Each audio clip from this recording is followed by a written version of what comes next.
Good evening and welcome to another edition of the Red and Blue Review. Before we start, can we ask you to hit the like and subscribe button on YouTube? 87% of you watching won't be subscribers.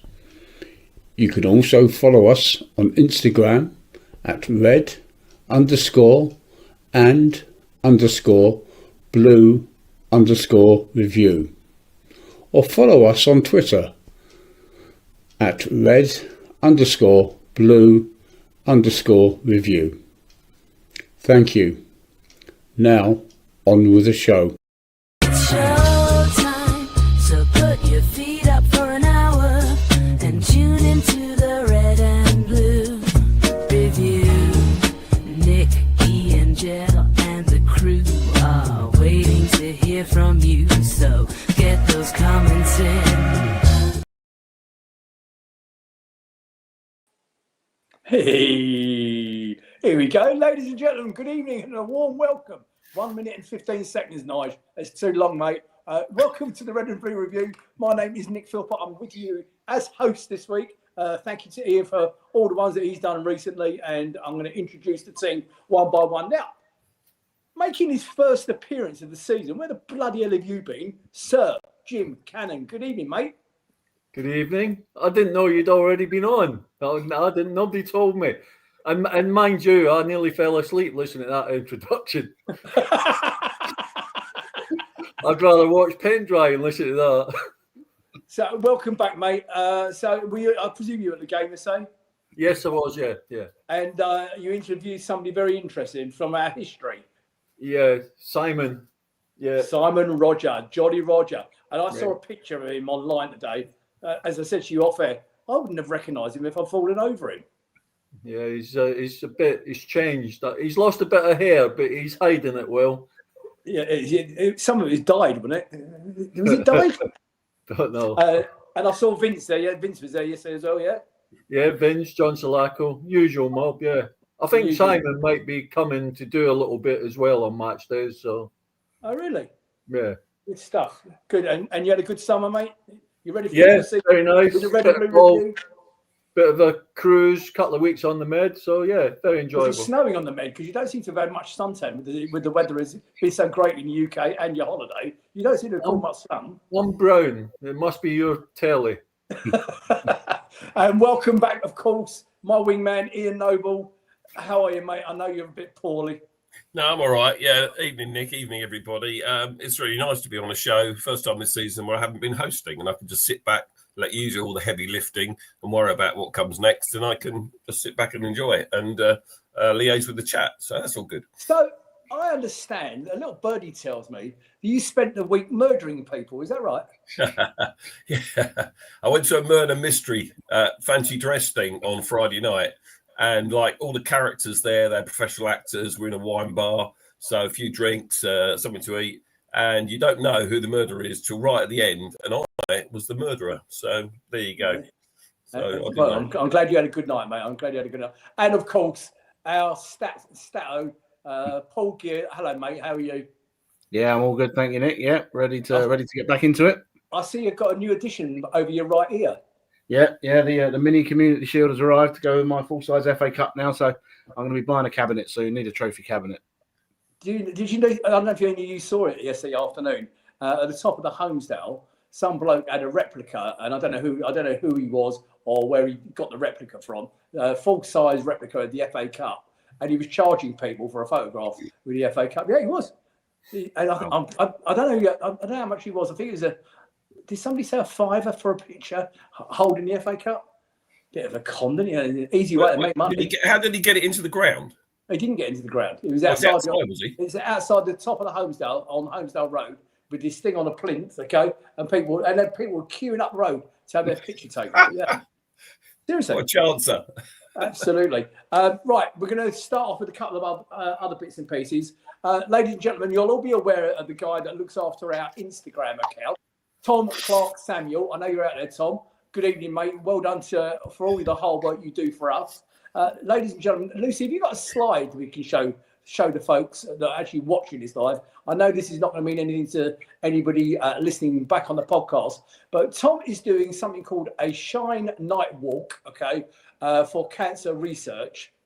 And he's doing quite well with his collections.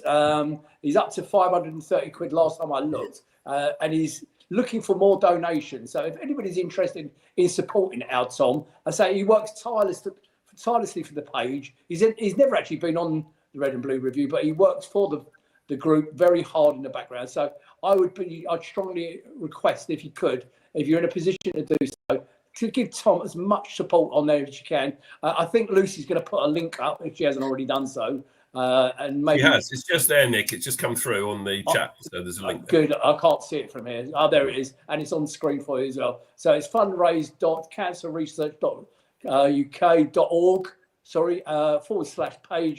/page/Toms-giving-page-7561 if you're listening on the podcast after the live broadcast. So please give it a support if you really can. I'll be very grateful.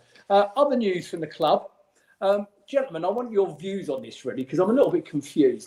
Jezrak Saki. Crystal Palace can confirm that Jezrak Saki has joined Turkish club, I've no idea, Rizespor on loan until the end of the 25-26 season, subject to international clearance. The 22-year-old winger joined Palace's academy from Chelsea in 2019 and has made 10 senior appearances for the club in all competitions. Now, what's a bit bizarre to me is that only a week beforehand, we'd named him in the European squad. Why would we then go and loan him out? Paul, what's the reason behind it?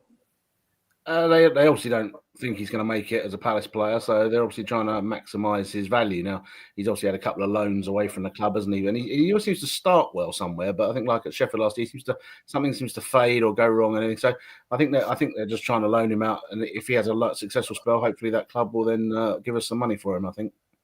The way Sheffield United have started, I thought they might have wanted him back. I mean, so yeah. I'm not sure about the Turkish link. You know, if I was him, I would want to play in the Championship again or League One. You know, I mean, unless he's got a particular reason for wanting to go out and play in Turkey, can't be easy for the young man, can it? Could there be any reason in the background, like, I don't know, a fallout with the manager or something like that? Jim, do you think that's a bit of a bizarre thing to do? Naming our 25-man squad for the European games and then a few days later put them out on loan. Bit strange. Well, yeah, I suppose when you look at it that way, but at the end of the day, the manager's obviously looking at him thinking he's not going to be part of the squad. And to be fair to him, let him go. I mean, it seems a strange place to go, especially having spent almost all last season at Sheffield United. So, but he's obviously happy to go. Well, we would presume he's happy to go there and play first team football. So, and as Paul says, it's, you know, you maximise the more he plays, the more we can get for him when we sell him, if we do sell him. So because he was linked with Southampton, wasn't he? That was the move, and I think we wanted 10 million for him, which seemed a bit extortionate to me. But yeah, so let's hope it's the making of him. Let's hope he has a good season and does well out there. Ian, I'm looking at some of the comments going through. Perhaps you could kick off, if you'd be so kind, by saying good evening to a few of the people watching live. Yeah, obviously Teresa's on. Hello, Teresa. How are you? Yeah, so she's commented about Malcolm Abowie, who went to Blackpool. That was a permanent transfer, and that hasn't worked out. And I think there are reasons for that we probably shouldn't go into on the show. Mark Callahan, nice to see you on there. Paul Holden, of course. George is there too. Some usual suspects. Mr. Bristow in Plymouth. There and back yesterday, I suppose, Paul. Didn't see you yesterday, but I presume you came up yesterday and we're back again in Devon tonight. Yeah, and Frankie Muirhead has commented. Frankie, we're going to come to talking about Bruce. And thank you for your thanks, but I can't take any credit personally for the screen on the big screen that remembered Bruce. Of course, we're delighted to see it. And Nick, I'll do that next. Come into that now. Is that a good segue into that? Yeah, I'll tell you what, thank you for that, Ian. I want to talk about two people that are out in the chat right now. As you say, Frankie's out there. Good evening, Frankie. Love to Paula and everything else. And also Teresa Baker, you're out there. And I want to talk about you in a minute. And we will come onto the game shortly. Not that many talking points from the game. Of course. Right. So, ladies and gentlemen, those of you who are not aware, the chairman of our DSA, Bruce Muirhead, sadly left us earlier in the summer. And yesterday I was delighted to take that picture from the Homesdale. And in fact, I think I took 2 pictures from the Homesdale, sent them to the crew. So you might see another one in a minute. That was the other one at half time. And I'm glad to see they recognised him on the big screen at Selhurst Park. Bruce was a massive fan of the Red and Blue Review. He was quite a regular contributor to the show, both when he was actually on it and off it. And I enjoyed his company immensely. And I think that bottom line is about sums up our Bruce. Always had you laughing. He was a funny guy, and I had a lot of time with him. I miss you dearly, Bruce. On behalf of everybody on the Red and Blue Review, rest in peace, mate. And love to the family as well. So, Frankie, I know you're out there, mate. So, love to the family. Please pass on our absolute best to everybody. And Teresa Baker, you need credits, my darling. Okay, now you're not going to be aware of this. Teresa made a comment in, I think it was our pre-season show, Jim. Now, you won't have seen this. Did you notice yesterday anything about the corner flags, Jim? No, I can't see that far. Yeah. Yeah. Welcome to my world. Lucy, I believe we might have a picture of it, and that is it. Okay. Ian, for those that missed the pre-season show, perhaps you let everybody know the significance of the shape of that flag, please. Yeah, of course. I'm sure people in the chat know. If you know what it is, stick it in the chat straight away. This, of course, is for FA Cup winners. FA Cup winners are allowed to have triangular corner flags. Who knew? I'll be honest with you, I didn't know before we won the FA Cup. We won the FA Cup. And so we've got triangular corner flags to... I think we can have them forever, can't we? Because we're a winner, and that's allowed. I believe I'm a bit worried, though, because it's less cloth for Jean-Philippe Mateta to aim at. And then he doesn't want to kick the flag out like he did up at Villa, because when he does that, he gets booked. Paul? Yeah, so the flag is less aerodynamic now, so less chance of it coming out. Oh, okay. Yeah, probably that's the good side. Yeah. And the credit goes to Teresa Baker. Now, on that pre-season show, or whenever that show was, she was the only one to have pointed it out that she'd seen it at Selhurst Park. And none of the so-called pundits on here knew anything about the triangular flag and the rectangular flag. I never knew anything about it either. So, well done, Teresa. Knew. Paul and I knew. I smell bullshit. I don't know why. I just smell bullshit. Right, we're going to move on. Okay, Ian, I understand you're going to be covering the game, so we'll do that in a second. Crystal Palace are now unbeaten in 15 consecutive games across the back end of last season and the beginning of this one. That run includes wins over Man City in the FA Cup final, against Liverpool in the Community Shield. Oliver Glasner is now the first ever manager to go 10 Premier League games without defeat. He's also got the lowest percentage of any permanent Palace boss in the club's history, having tasted defeat in just 15 of his 68 games in charge of the club. Lucy, could we have the teams up, please? And then we're going to hand over to you, Ian. Brilliant. Okay. Yeah, good stats there, Nick. Where'd you get all that information from? That's amazing. No clue. Yeah, so here we go. We knew, didn't we, before we started yesterday, that Ismaila Sarr and Adam Wharton would be missing. We also knew that Jeremy Pino was available after his cameo up at Villa, which was really impressive. And so here's the line: Henderson, Munoz and Mitchell wingbacks, Richards, Lacroix, Gahey.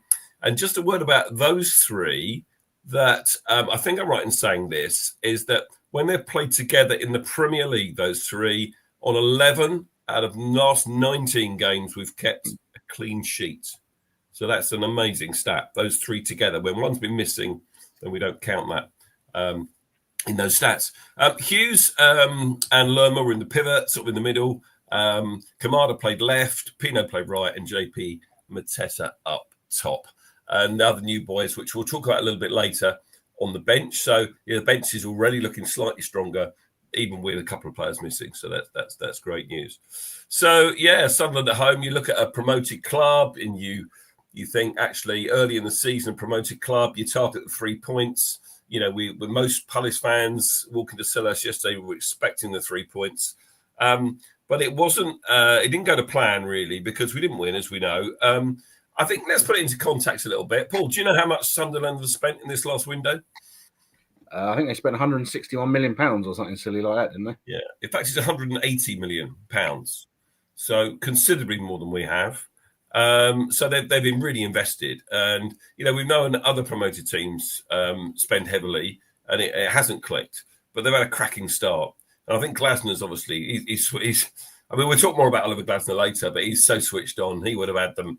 He would have really looked at what they do and how they play and all the rest of it. But I think the fact that the extended highlights on Palace player last just 6 minutes sort of tells you everything you need to know about the game. But I did watch them, and I've watched them back. And there is a fair few things to talk about, really. Sunderland actually started brighter in the early part of the game, first 10 minutes or so. They had more possession than we did, and were on the front foot. And I was particularly impressed by their support. I mean, people that have been following football for a long time know that Sunderland are well supported. Roker Park when it was back in the day, and now the Stadium of Light. Great atmosphere when you go up there, but their away fans travelled really well yesterday. Were we impressed by the away support from where you were sitting in the posh seats, Jim? Did you hear them singing? Yeah, they were very loud, but I mean, that's typical of people from that region, isn't it? Whether it's Newcastle or Sunderland, they've got a fanatical fan base. And to be fair, they've had an unbelievable start. And they played, I thought they stopped us playing in the first half. We couldn't get out of the back at all. They were closing us down really well, which I normally think we should do, or we have been doing, but we sat back on the halfway line. So whether that was a game plan from the manager, I'm not quite sure. But certainly the fans and the players, they had a lot to shout about in the first half. They did. I'm glad you mentioned the press because they did. They stopped us playing out from the back. I thought we pressed as well, maybe not as much as we usually do. But you're right to mention that particularly, Jim, I think. The first real chance that in the game did come our way, though. Hughes and Munoz combined down the right-hand side and passed into Pino, did Hughes. And he fired wide from distance from the edge of the box, and I think the keeper had covered. Didn't have to save it, but it was a sighter, wasn't it? He had a shot on goal. Brought a few oohs from the crowd. On that subject, I just wanted to mention that triangle that you just mentioned. Okay, Hughes, Munoz, and Pino. I think a lot of people, obviously, with the departure of Eze, were concerned that whoever we brought in could actually link up well on that side with Daniel Munoz pushing forward. But if you notice, and I would bear in mind where I'm positioned in the bottom right-hand corner of the Homesdale, I noticed that little formation, that little triangle worked really well yesterday. Great movement off the ball, great movement in between each other, great passing between each other. I'm really encouraged by it. I don't know about you. Yeah, I think you're right. I mean, Paul, I think when Ismail Assar returns, would we expect Pino to revert to the left in the Eze position, do you think? Yeah, I mean, that's where he came on at Villa the other week, and he did well. And yeah, I imagine as Assar is fit, he will stay as the right-sided player. But he's always been part of the reason we bought him. And if you read reports about him, how he played at Villarreal, he's very much a passing player, and he likes to keep the ball moving and keep the ball going forward and stuff like that. So either side, hopefully he'll be getting Mitchell on this side, and everybody might encourage him to get forward a bit. But yeah, he's a very first-time passer, and it was good to see him linking up so quickly, considering he's only been training with the team really a week because they've all been away on international duty. Jim, your first thoughts on what you saw of Pino? Pino, he looks good. I mean, I thought he was really good when he came on for a short spell against Villa, and I thought, I mean, it would have been nice if he'd have scored that goal. Just have given them a bit more confidence, first goal in the Premiership. But yeah, he looks, and like Paul said, he played a lot of first-time balls that people probably weren't expecting. And I think once he's played a few more games embedded in with the team, then people will realise how he plays. But certainly obviously he's bought to come in place of Eze. I don't think Kamada, he done all right, but when I look at Pino, he was more effective in the game than Kamada was until near the end when he sort of had a few shots and we were well on top. But yeah, he looks a good buy. He looks I mean, he's a Spanish international, so we should expect him to be good. Yeah, Pino's hit the ground running, hasn't he? Really, I know it's early days, the two games, but he really seems to have hit the ground running. Whereas Kamada, we all know that it took him a long time to settle. And yesterday, I think Kamada did improve. A lot of people getting on his back in the first half, and even at the start of the second. But I think he grew into the game and had a couple of good chances, which we'll come to. And Jim, you've mentioned the big Pino chance. This was the biggest chance of the game, really, when Hughes was involved again. And Kamada plays it around the corner. Delicious pass. Absolutely beautiful pass. Played Pino in. And he's one-on-one with the keeper at the edge of the box. It's a big chance. And he really needs to hit the target. I can't help thinking if that's Ismail Assar there, collected that ball, it's a goal. So I'm not going to give him too hard a time. But I think, yeah, he should have done better, shouldn't he, Paul? Yeah, I mean, you want your players to score from that chance. I mean, the keeper came out and narrowed the angle well, but yeah, as you say, you got to make the keeper make a save or hit the target. But yeah, I mean, he was probably trying too hard, to be honest. He was desperate for that goal, and yeah, it was a bit unfortunate. Yeah, sure. They then had their best chance of the game, really. Shortly after that, it was a Dringa. Is that how you say his name? Ex-Scum player down from the coast. On their left wing, he got past Munoz and he got his cross in. And it finds a guy at the far post, unmarked almost. But Tariq Mitchell, I mean, Jim, you would have been proud of that bit of defending, wouldn't you? That one. Yeah, I mean, I thought that was a goal, and Mitchell got his bod, got everything in front of that. So yeah, it was a good piece of defending, definitely. How good do you think Tariq Mitchell was yesterday, Jim, in terms of both defending and offensively? Defending, I've got no problem whatsoever, but I still think there's loads of occasions when he can just whip that ball into the box, and he tends to turn back and lay it back, and then we start again. But yeah, he did an okay game. He's got that other left midfield player, wing back Sosa, sort of sitting there waiting to come on. And when I see him again, was it Fredrikstad when he played Sosa? And he looked really good, and he was whipping balls in quite a lot. So, but yeah, Tyrick's a great player, but I just think I'd like a little bit more from him in the final third. Okay, a few people in the chat are sort of saying he's not getting enough credit, and there was this time early in the second half where he did get down the left really well, and the cross into the 6-yard box was really on the money, wasn't it, for Mateta to take a chance first time. Keeper, very good save. All right, so he's probably right at him. It was the first of many top saves of their goalkeeper. And then Pino with the rebound. It was blocked and it went over. And again, that was probably, up there with the one in the first half as a really good opportunity. But again, Sunderland put their bodies on the line this time to keep it goalless.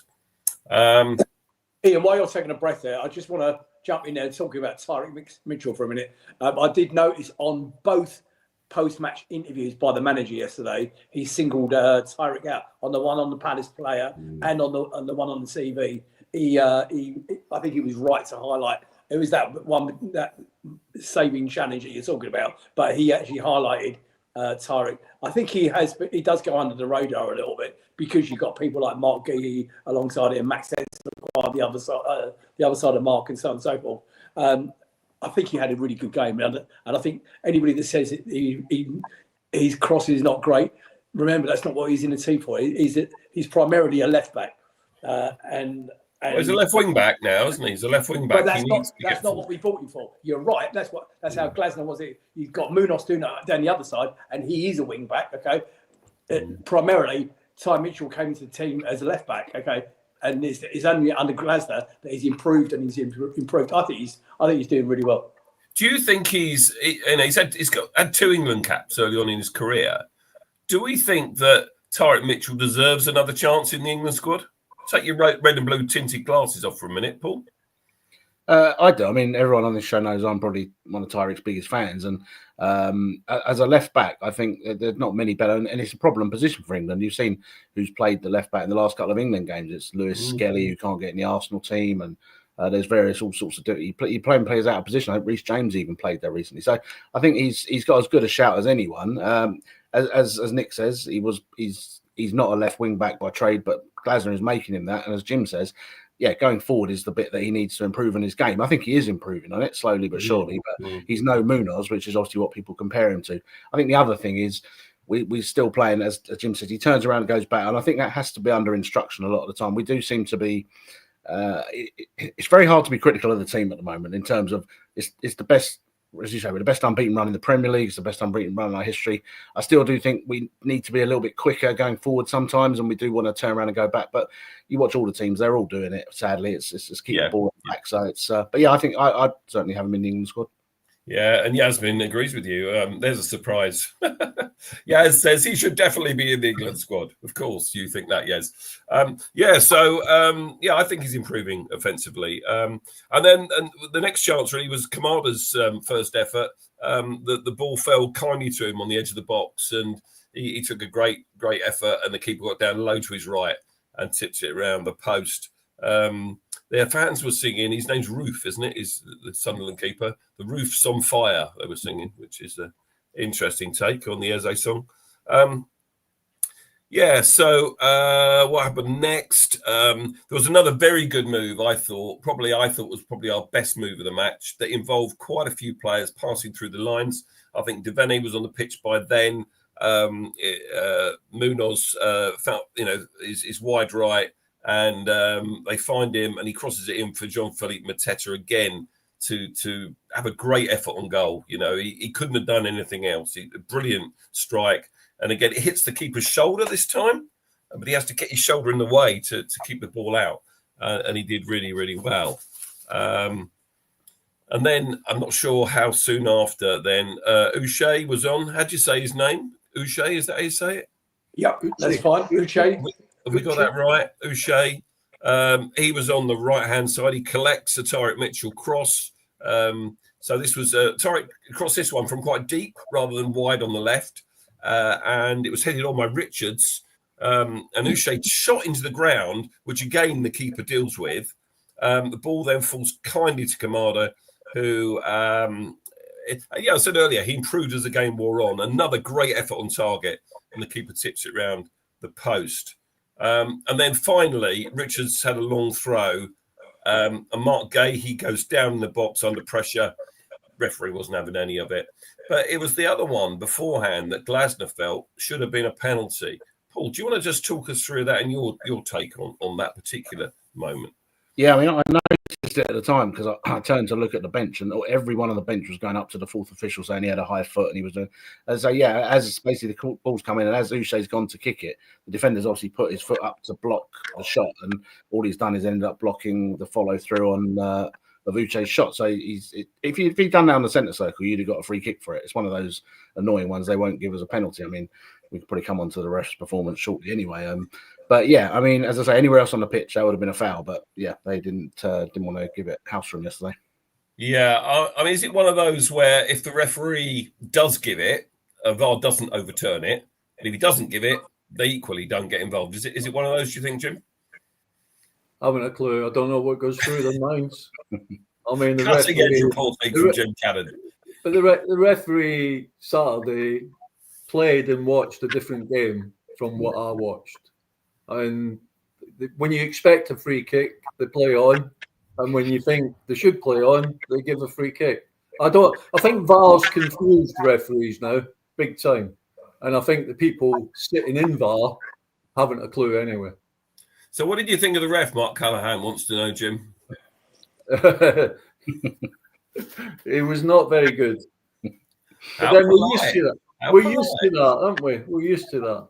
Yeah. He didn't have a good game. Hold on a minute. That's a bit polite for you, JC. I've said my piece. I don't have to say it. Come on, let's not mind you. He wasn't very good. Paul, do we all in agreement that the ref had a bad game? Yeah, I mean, the Talk Sport report after the game said that the ref made some mystifying decisions, and if even the radio are picking up on that, then it's pretty conclusive. He made some very strange decisions, and as I've said on this chat before, we always note who was refereeing before the game, and on our chat in, and I said particularly this week that we were in trouble because he's a notorious idiot, this bloke. The new chaps, people like him and Sam Barrett, that are supposedly these new up and coming future refereeing. I mean, they're just awful, and it doesn't bode well for the future of the game. I think it's evident yesterday that both sets of fans are getting irritated by the bloke for fouls that were fouls and not given, okay, or fouls that were given and shouldn't have been given. He was just an irrelevance yesterday. The bloke was dog shit. Sorry, but he was crap. That's a technical term from Nick. Apologies for the language. My children watching. Is that the same as catfish? He wasn't very good. But Paul, hasn't he done this about half a dozen times? I never realised this. Paul, yeah, no, he's done us through. He did this a couple of times. I think at the end of the season where we won 7 or 6 out of the last 7, he refed us home to Newcastle at Wolves, which we won.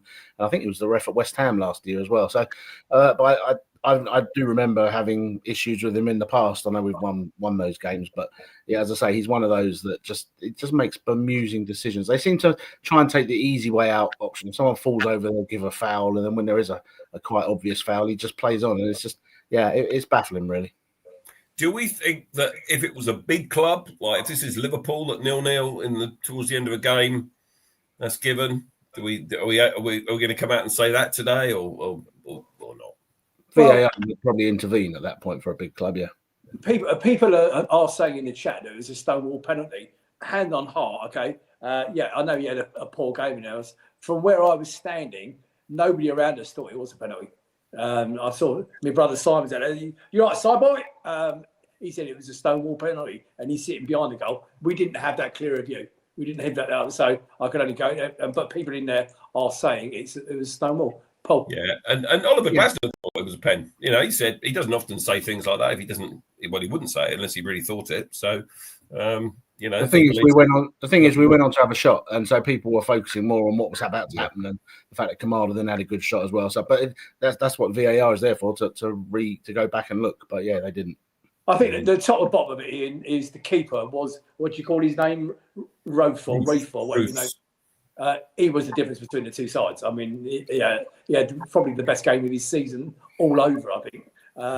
Some of them are lucky stops. Some of them are very good stops. On another day, we scored 3.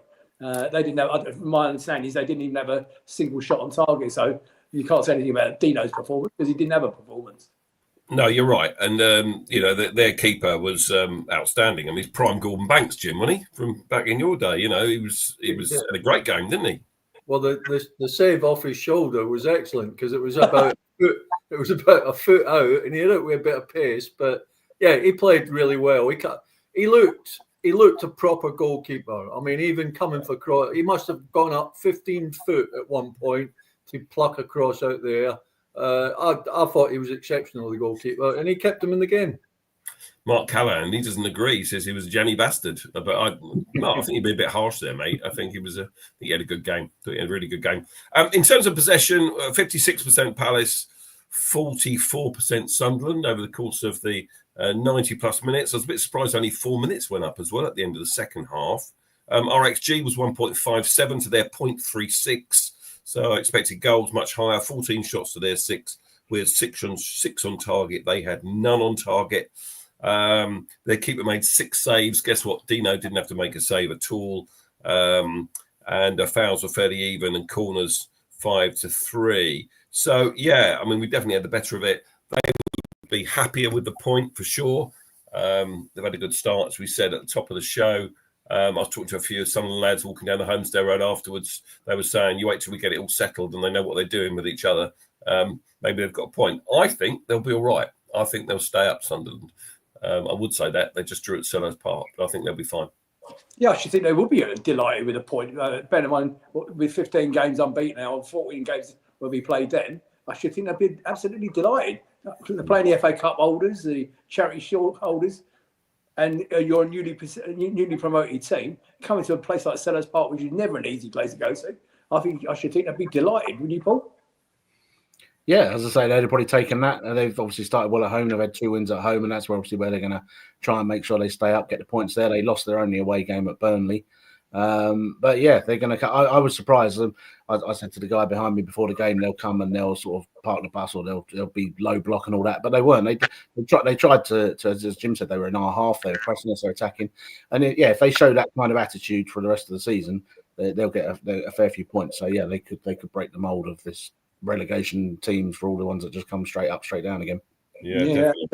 And Lucy, could you put up Paul Bristow's stat you just posted and highlighted them a second ago? Never mind their keeper, Dean Henderson had 5 clean sheets already this season, 2 more than anyone else in all competitions. Yeah, I mean he's got a solid back 3 in front of him, isn't he? Let's be honest with you. And I think Ian's stat earlier on about the back 3 playing together is important. Jim, how from a back line, how important is consistency with the teammates around you? And you've got the same players. Very important. I mean, I don't know if you watched the Manchester United-Man City game, and I think it was Roy Keane, or it might have been the other lad there, said that the problem with Manchester United is like he's got this system, he plays 3-4-3, but every week the 3 defenders are different and the 2 wing backs are different. So you can't, and that's why we look defensively. We look as if we're not going to give a goal away. We're really strong. The back 3, and even the middle 4, they drop back when it's necessary. The 2 wing backs, and I think it's all because they're playing every week together. They all get to know exactly what positions you should be in, and it's very important. And I think that's when you look at Manchester United, he doesn't know what player he's going to play in the back 3, and they all look like strangers. I know I've asked you this before on here, but there are people that haven't heard you say it. Who are your favourite colleagues to play alongside in the times you're at Palace? Colleagues, all of them. All of them. You got to pick 1 or 2. I'm not picking 1 or 2. All the players I played with were okay at the back. I can't even. Shall I let him get away with it? Yeah, all right. No, I don't think it doesn't matter what you say. He's not going to tell you. So I've got Billy on speed dial, mate. Okay, so you don't tell me. Oh, Billy would be up there. Billy would be up there. Don't worry about that. Of course he would. Of course he would. Right, okay, boys. Boys, we're going to move on a little bit. Oh, you Mickey Droy. Of course, I forgot Mickey Droy. How long was he with us for?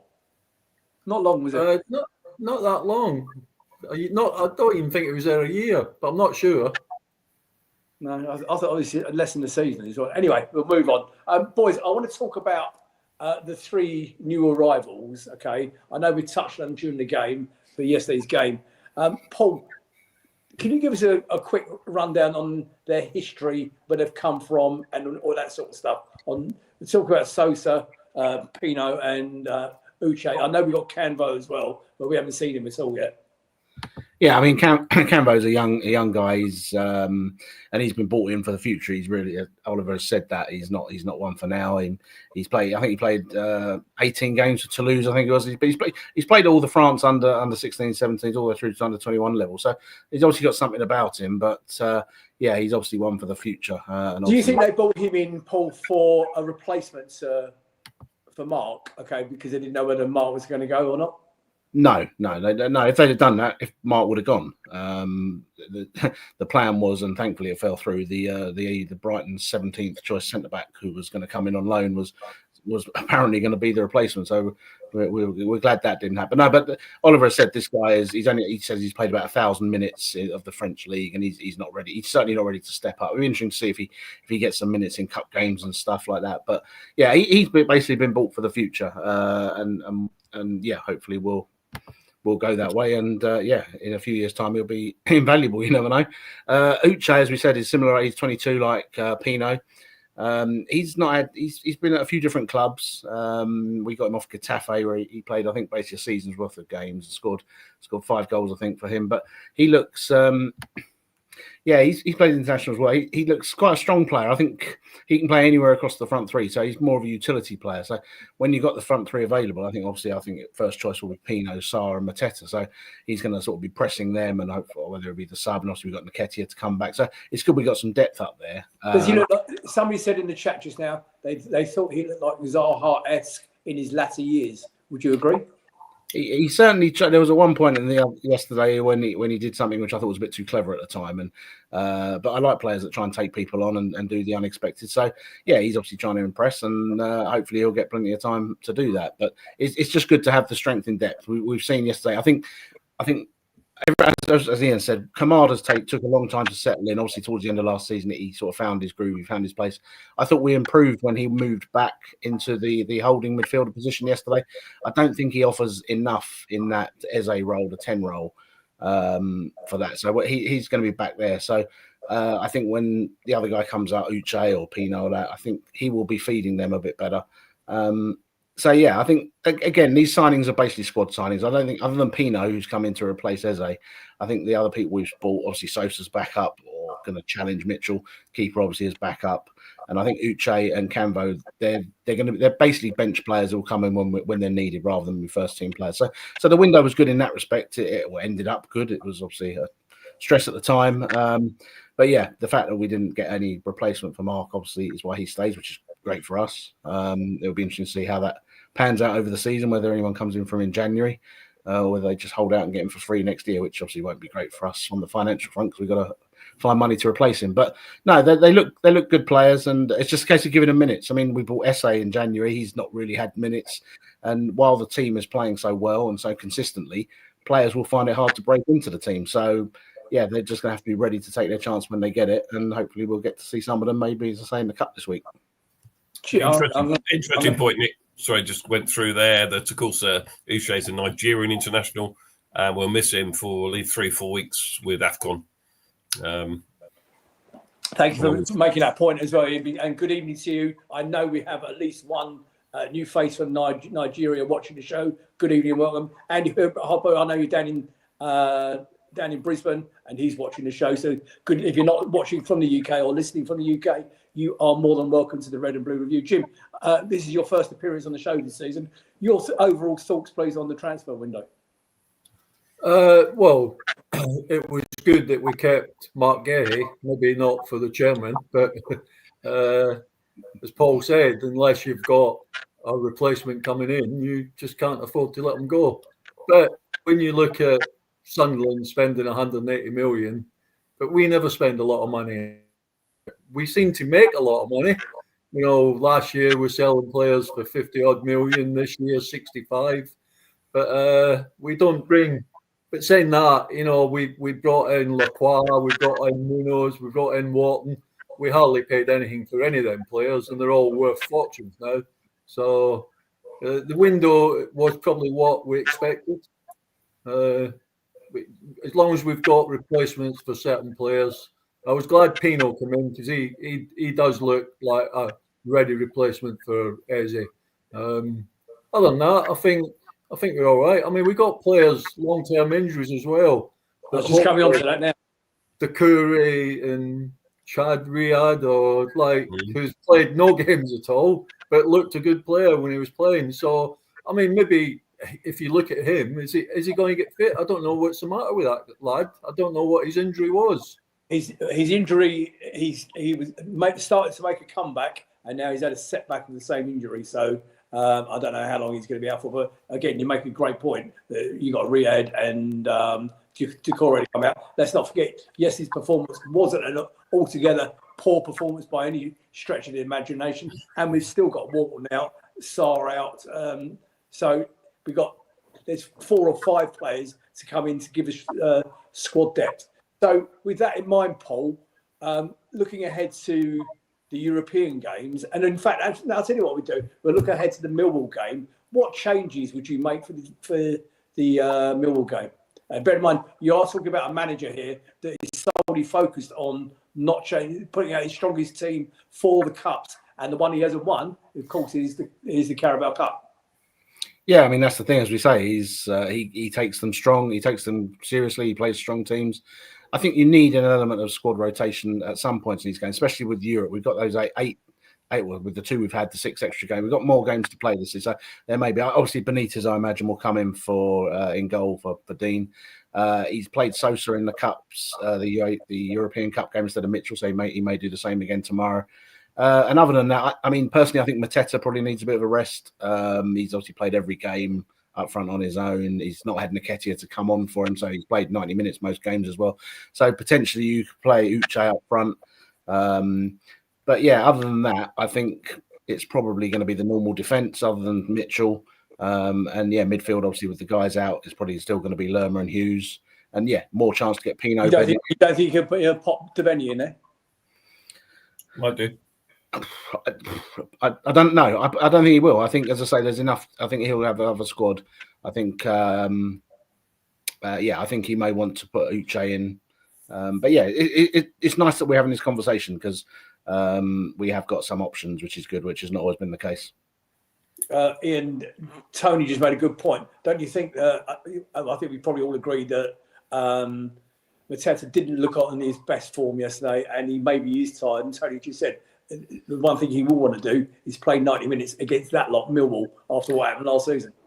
Yeah, I think Oliver Glasner was asked that post-match, would Mateta want to play? And, of course, his the game against Millwall last time was curtailed, cut short, which we all know about.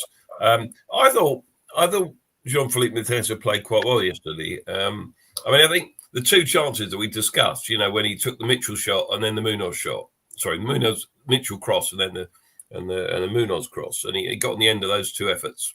He couldn't have done any more. Keeper was just outstanding, matched him. So I think on another day he scores those goals.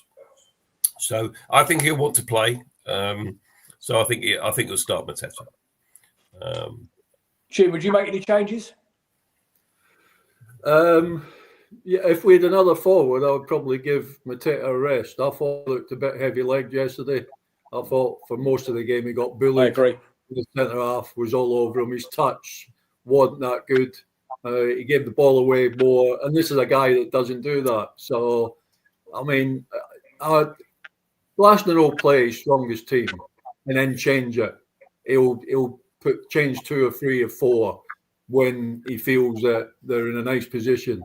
I don't think he'll make too many changes. He might bring Saucer on, as Paul said, he played in the last cup game. So, but he's a manager that probably wants to win every game, and change isn't always the best thing. Ian? Yeah, Mateta did a lot of the ugly stuff yesterday as well. He defended really well.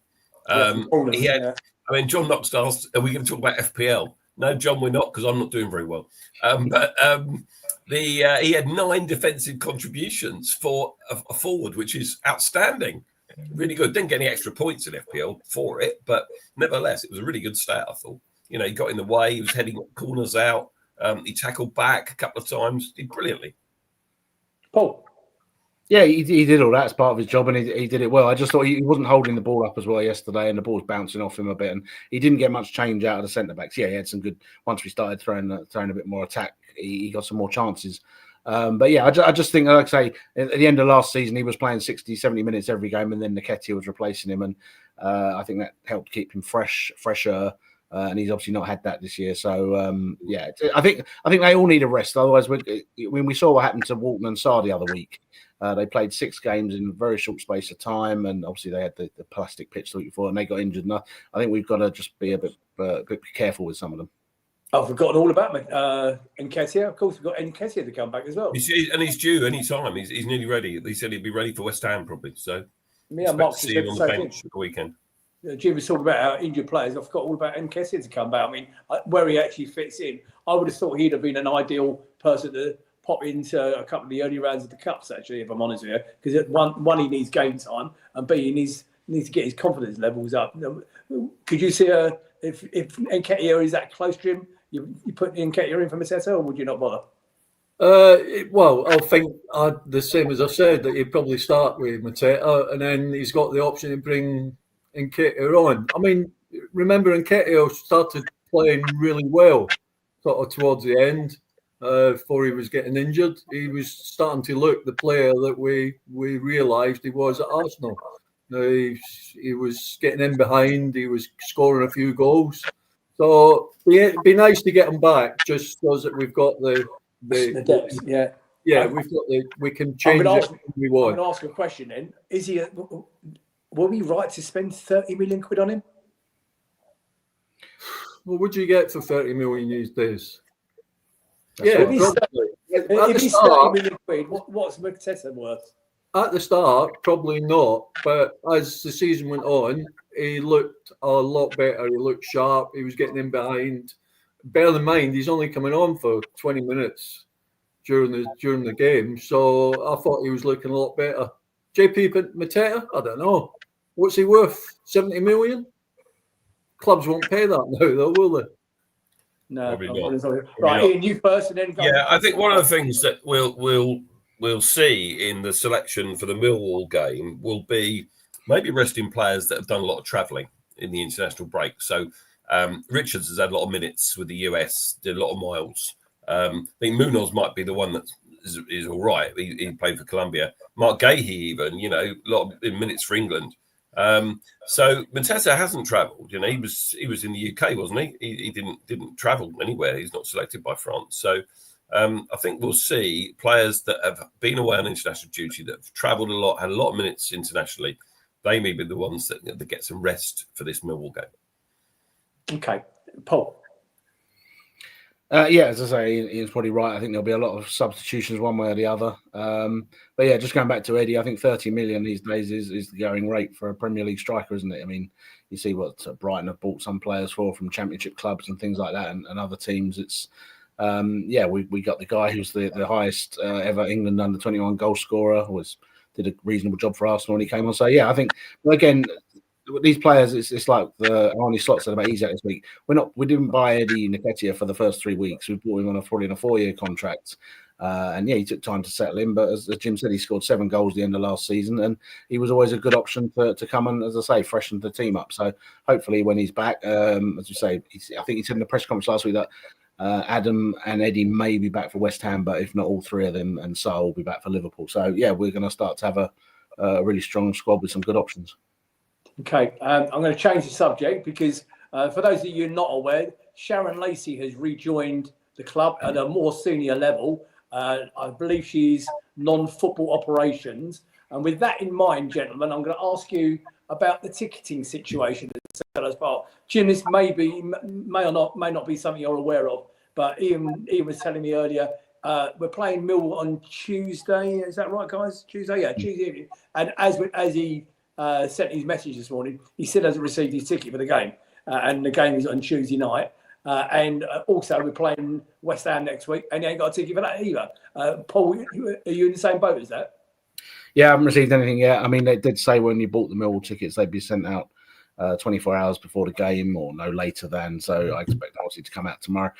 It's always been a bugbear of mine that how late they send these things out, because they leave themselves so little time to sort out any issues. And obviously, I know there were some issues at West Ham last year because it's all digital ticketing as well now. So, yeah, I mean, I have issues with the box office. I'm actually doing my own little comparison this year, because I've always had a slight problem with how little notice we get with away tickets. We tend to start selling about 3 weeks before a game, where other teams do it 6 weeks, which it's for people like me and Ian who have away season tickets or ambassador, whatever. We know we're going. It doesn't matter when the game is or when. We know we're going to get a ticket, so it's not a problem. But there's lots of other fans who don't know they're going to get a ticket or not because of the points levels, and it just makes it impossible to get cheaper travel. It makes it, if you need to check cheap hotels, if you've got to stay somewhere, and you really need to be giving fans as much notice as you can for these tickets to go on sale. And like I say, I'm doing a bit of a comparison with 4 other clubs in the Premier League, and at the moment, in the first few games, we're pretty poor on our selling rates. But yeah, the box office could improve, put it that way.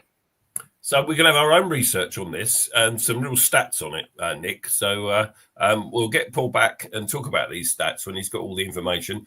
Just share with us, viewers, who you're comparing it with, Paul. All right, yeah. So I thought I'd just compare sort of similar clubs. So I've gone for all the Bs. So Brentford, Burnley, Brighton, and Bournemouth, yeah, that's the one. Yeah, so I'm just looking at, as I say, checking their website, seeing when they put their tickets on sale. Because one of the things that's always annoyed me is whenever you say to Palace, why have you only put this away game on sale with 2.5 weeks' notice? They'll say, oh, we've only heard from the away club just now. We've been chasing blah blah. And then you look at another site and see that they gave tickets to some other club 6 weeks in advance of the game. So yeah, it's all just something just for our own sort of benefit. Okay. Sean Feeney is out there. Good evening, mate. Sean Feeney is a founder member of the Red and Blue Review, gentlemen, long before you lot joined us. Okay. So hello to you, Sean. Nice to see you there, mate. Hope the family well. I needed to touch on a bizarre game at Sutton today, where the ladies were playing, and they were playing Southampton, and it ended up in a 4-4 draw. And well done to anybody that turned out there. There was a drum there. It sounded as though some of the HF were there. It was quite a decent crowd, and it was a very strange game, 4-4 result. But well done to anybody that went there today. Joan mentioned it earlier. Joan, I hadn't forgotten it, darling. But it was a very decent point. They're now applying their trade in WSL 2, and let's hope they can push on for later in the season and start making their way up the table. It was really good. Okay, boys. Jim, question for you. I know the answer is going to be no, because you don't even get to Brighton away, but are you planning on doing any of the European trip? I'd like to go to the Cherbourg game, and I'm sure they're going to move the game to the main stadium in Dublin, hopefully, because I think they only hold about 6,000, don't they? Yeah. Paul, they can't do that, unfortunately, because there's a rule in UEFA. You can't play your home games at different grounds. So if they were to move it for the Palace game, they'd have to move it for their other 2 group games as well, which they won't do. They're probably going to move it to Shamrock, which is a bigger ground. I think it holds 10 or 11,000. So we will get more tickets than the 6,000 ground that they're planning to. That's the current state of play, I believe. So what about down in Kiev? Well, the Kiev game has already been moved to Poland anyway. Yeah, I know. Well, but the trouble is, so you can do it. Yeah. Yeah, no, all 3 of their games we played there. All 3 of their games in that. I know. Yeah. I know. But you're right. That may actually need to be moved anyway, because there's drones and bombs and all sorts of geopolitical reasons that may have to change as well now, Jim, because that's already been moved to Poland, and now with drones flying over Poland last week, they've just shut. Help me out with the name of the airport, guys. Lublin Airport. Lublin, the place is called. Lublin. Okay, they've just closed the airport, and I don't know if that's today, but I just read it today. Well, Nick, I'm not sure whether that's true. A lot of people saying that's fake news. But what I can say, I'm pretty categorical on this, is that if there is any doubt about any hint of any problem with safety, they won't play it. You know, have to be cast iron that it's safe to play the game and safe to travel. So you 2 go to all 3 games, yeah? No, I'm missing the Poland game because I'm on holiday. I'm also missing Liverpool at home and Everton away, which I'm more disappointed about. So I'm a bit of a plastic when it comes to Europe. I'm only doing Dublin, and who else we play in Strasbourg? Yeah. I'm doing Strasbourg, and I today went to book some accommodation for the final. That's how confident I am in where's it been played, Paul? Leipzig. In Leipzig, okay. So I'm sitting there this morning. I'm looking at accommodation. I'm going to book that, and I'm going to do this, and I'm going to do that. I'm not going to do the flights yet, but I'm going to do that. And while I'm sitting there, I think, hold on a minute. I open a second page up on my phone and realise actually I'm in Egypt for the final. So I've been given authority by the management, okay, that we're out in Egypt for 10 days. I can fly back. There's a direct flight back from Hurghada Airport in Egypt to Leipzig, and then fly back again the next day. I've been given clearance by the management. It's going to cost me about 400 quid, but I can do it. So very good. We've got to get there first, so let's not worry about it. We've got to get there first. Right, up and coming fixtures, Lucy, please. What have we got coming up? Let's have a look on screen. Here we go. So obviously we've got Tuesday, 8 o'clock. A bit of a late kickoff. It's because he's on Sky, isn't it? The League Cup game against Millwall. Following that, we're away at West Ham. And then we've got a tricky fixture against that lot up in People's Republic of Liverpool. Away at Kiev, we've just spoken about. Away at Everton and home to Bournemouth. So we've got some, and how many of those are on TV? There's only a couple of those are on the box, aren't they? And that's the Millwall game and the Everton game. For those of you visiting Everton, what's it called? The new ground called? Hill Dickinson Stadium. Hill Dickinson Stadium. I'm jealous because I'd like to have been there. So if anybody's got a spare ticket to Hill Dickinson Stadium, I would love the opportunity to go see a new ground. Any thoughts on any of those games coming up, Ian? Yeah, I mean, we're strong at home, aren't we? Well, we're strong anywhere away as well, come to that, you know. So I fancy us against West Ham at the weekend. You know, if you look at the game today, Liverpool didn't travel particularly well, did they, to Burnley? So again, it doesn't hold any fears for us, that game. Yeah, they really looked a centre back short, didn't they? Yeah, they did. Yeah, they did. And when it comes to the first UEFA conference game, this is the kind of game you're talking about, Paul, isn't it? We're 3 weeks away from that fixture, and there's not a word about any tickets yet. Now, come on. All right, so people have stepped out in faith and bought hotels and flights and all the rest of it, hoping they'll get a ticket. And I hope everyone that has bought travel and accommodation gets a ticket for it. But they really should be on sale by now. They really should for that particular fixture. Obviously I fancy us against Millwall in the Carabao as well. It will be they'll want to be their cup final, won't it? They'll want to get revenge from last season as well. Plenty of tickets still available for that one, people. Yeah, exactly. Exactly. Get down to Selhurst on Tuesday night. There are plenty of tickets available. Jim, do you think the appointment of Sharon Lacey might improve things like that? I assume that she's been brought in for bigger stuff than that, like hopefully appointing people to build a new stand for her would be a good starting point. But she's been brought in from non-football operations. I don't know if you know Sharon. I assume you do. I know Sharon. Good appointment? Yeah, I think so. Yeah, she's very good at the job she did before. I agree. I think, did she move to Chelsea for a little while and then come back? No, she went to America.